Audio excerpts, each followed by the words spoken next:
Hello, folks. My name is Robson Bittencourt, and in this presentation, I will attempt to provide a brief overview of key concepts and discussion we've had of applied linguistics for language teaching by Professor Rocio Masoleni.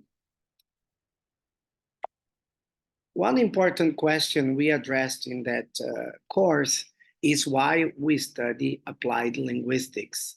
In that context, it's important to say that if applied linguistics is the scientific study of language, as well as how it is learned and how it is used in order to achieve some purpose and solve some problem in the real world. This broadens the application of the discipline to several different purposes and problems. Since applied linguistics is concerned with how language is learned, it can be applied to the research of first and second language acquisition, as well as foreign language pedagogy. Since it is concerned with how language is used, it can be applied to the analysis of discourse and interaction, text analysis, written discourse, reading, writing, and literacy. The above list is just a fraction of a wide range of cross-disciplinary research and disciplines involved in applied linguistics. I expect this subject to cover many of these areas, although not all of them, due to the time constraints. Now, let's turn to the other question. Why does applied linguistics matter? Let us first point out that there is a wide range of applications and implications of applied linguistics. In our class discussions, for example, some students pointed out that applied linguistics could be particularly useful and constructive in a country such as Paraguay, because it is bilingual, perhaps even multilingual. Applied linguistics' transformative power could be immense in such areas as language planning and policy, assessment and evaluation, heritage and language minority education, language maintenance and revitalization, reading, writing, and literacy, and finally, second and foreign language pedagogy. Now, it's important to keep in mind that applied linguistics covers or is related to many or several different disciplines, because it is interested in form and content and use.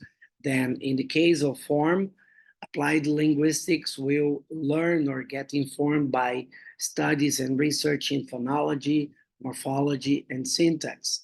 In terms of content, then applied linguistics also is interested in semantics. And finally, applied linguistics has to learn from pragmatics, context, and text. And obviously, it will have a very important role in policy, language planning, language rights, bilingualism, multilingualism, language revitalization, and so on. Now, one important question also in this course we've been attending is the issue of how different knowledge we gain in class can be used in the classroom.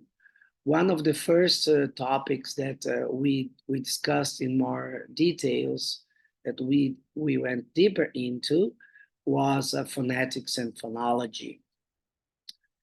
And one second. And in this context, we came across this issue or conundrum of the so-called Cinderella effect. Let's take a look at what the Cinderella effect is, which is related to pronunciation. The history of teaching the pronunciation of L2, or the second language, is a sort of fairy tale whose ending has been delayed. As Adrian Underhill pointed out in different articles, pronunciation is the neglected and forgotten sister. While the two sisters, grammar and vocabulary, have been receiving full attention and recognition, pronunciation is at the mercy of some magic wand and spell. Professor Underhill argues, I lightheartedly refer to the pronunciation. I lightheartedly refer to the pronunciation as the Cinderella of language teaching, to conjure up a journey from neglect and separation to inclusion and integration.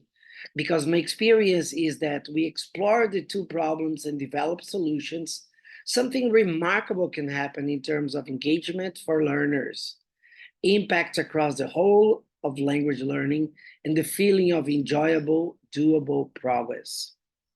Now, the question here is, where are the magic wand and the fairy godmother to bring pronunciation to the ball and meet the enchanted prince?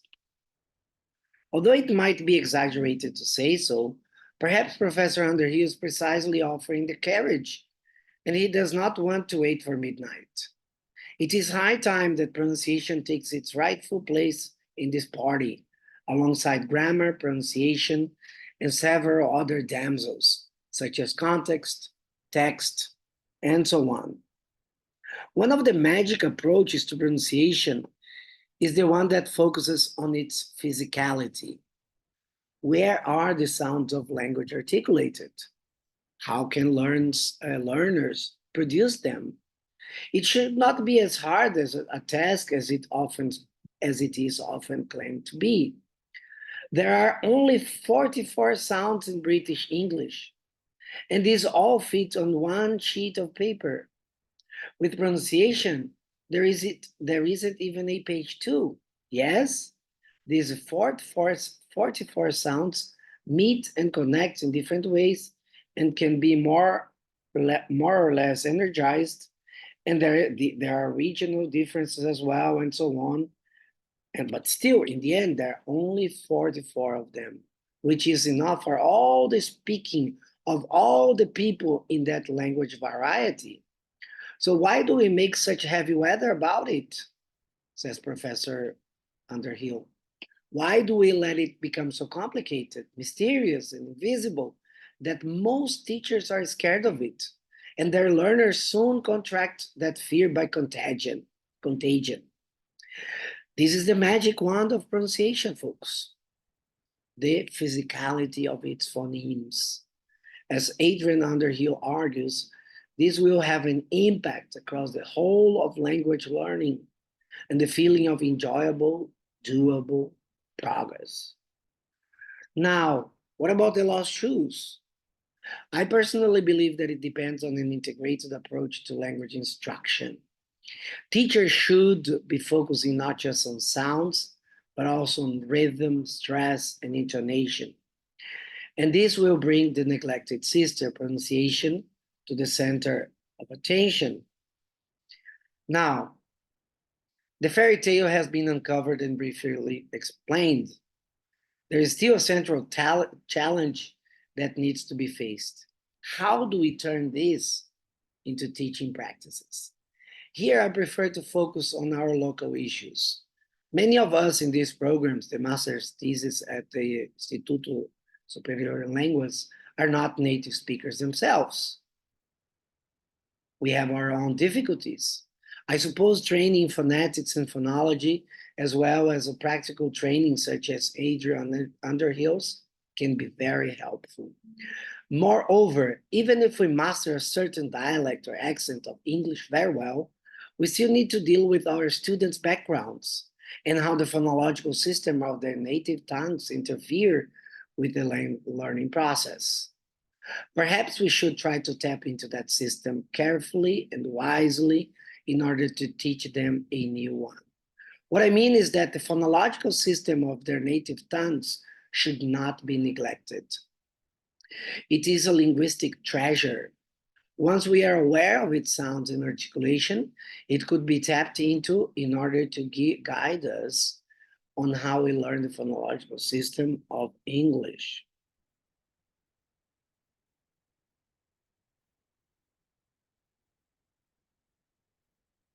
Now, Let us turn now to another important issue of language form. We first talked about phonetics and phonology, and more importantly, about pronunciation. Now let's turn to grammar. Grammar, unfortunately, in many contexts, is either the personification of evil or it is absolutely worshipped as a god, especially in language schools. In both cases, the concept of grammar is grossly misunderstood. As for bilingual schools worldwide, I think, not just in Paraguay or in our neighboring countries, tend to vary greatly according to their specific pedagogies and methods. Now, despite the complexity of approaches, I would divide language schools in this context of teaching grammar into two groups. One group worships grammar, while the other one loathes it. In the first group, we can find those schools that mostly teach standard English grammar. The intensity depends on the specific approach, but textbooks will have at least one section per chapter that's entirely devoted to grammar explanation and exercises. Oxford University Press and Cambridge University Press have multiple textbooks with this format. While the use of the book still depends on the teacher, such textbooks greatly influence the format of the class in the majority of language schools, in Paraguay and Brazil, for example. Personally, I believe this approach is not necessarily bad, but it must be applied with a caveat. Teachers must have it clear that they are attempting to teach standard English grammar and that certain rules do not match the factual reality of the English language. For example, the use of double negation and such artificial and prescriptive grammar rules. In the second group, we'll find what I call we focus on conversation schools. They do not necessarily follow a theoretical framework, and in the scope of these short observations, I prefer to stick to the general and non-technical terminology. They despise grammar, including explanations of morphology, syntax, or even semantics. I suppose their rationale is that young adults or even adults could learn that the way that kids do, namely through natural linguistic interaction. Does this work? Perhaps. Again, as a strong believer that language is connected with the rest of cognition, I advocate that we should tap into the many possibilities that this connection could offer. Trying to understand grammar in connection to other cognitive processes could enhance language teaching and learning greatly. Additionally, the second group also includes schools that prefer the so-called rotten learning methods. In this approach, learners have to repeat certain patterns tirelessly. They also loathe grammar, but ironically, the whole idea behind repeating those patterns is to teach patterns of grammar. Obviously, many other approaches and methodologies do exist and perhaps combine successful experiences. However, they seem to be a minority. Most schools will use a prescriptive approach to grammar teaching or no approach at all. Unfortunately, I do not know much about how bilingual schools in Paraguay or elsewhere teach grammar. I'm reading about those experiences with my classmates and trying to learn a bit about it. One of our colleagues, for example, Derlis Mendonça, says that he teaches new structures by using examples. He adds that he usually elicits a response to the new structure and tries to compare it to the ones in the learner's mother tongue. In my own experience as a teacher, grammar is integrated with literature and essay writing. In my literature class, for example, they tend to be exposed to non-standard grammar. Writers such as John Steinbeck and Mark Twain, just to give two examples, they tend to use non-standard dialects of English. In the case of essay writing, students are supposed to use standard English grammar. However, the concept of grammar includes textual features such as appropriate use of conjunctions and connectors. Textbooks, unfortunately, are usually old, so teachers play an important role in adapting them to class.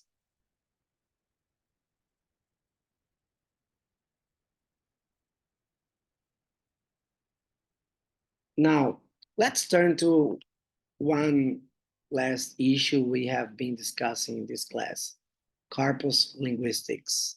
What is corpus linguistics? Corpus linguistics encompasses the compilation and analysis of collections of spoken and written texts as the source of evidence for describing the nature, structure, and use of languages. And as such, they have also been used to compile dictionaries. For example, the American Heritage Dictionary of the English Language, publication of 1969, already used corpus linguistics. But it has also been used to produce grammar guides. For example, A Comprehensive Grammar of the English Language, first publication, 1985. Now, this is all beautiful and nice theoretically, but there remains a question. How are we going to incorporate this knowledge, the knowledge we gain in this class about language form, in our teaching practices? Well, knowledge of linguistics in general can greatly inform teachers about how can they improve their teaching practices.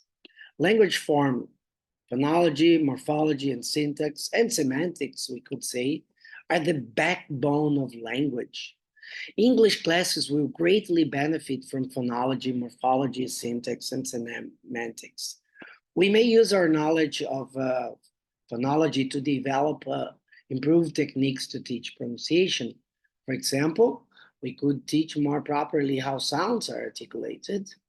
Morphology can be incorporated to teach how words are formed, but are also able to how we are also going to be able to understand words never seen before just by looking at the morphology.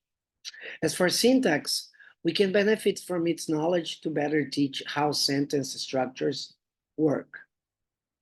It can help teaching patterns, structures, collocations, and much more. Corpora, finally, can guide us in teaching vocabulary and grammar, for example. Thus, teachers need to embrace these concepts with an open mind in order to enrich their class. Well, folks, I'm sorry for the slips and mispronunciation since we are at it. This was pretty much improvised, partly based on the things that have been written in the forums in the class and some things that I added here as improvisation. I hope you liked it. If you want to better understand the issue and learn more, please let me know. Write me a message, email me, and I'll be more than happy to send you the materials I used in order to make these humble observations. Thank you so much. Bye.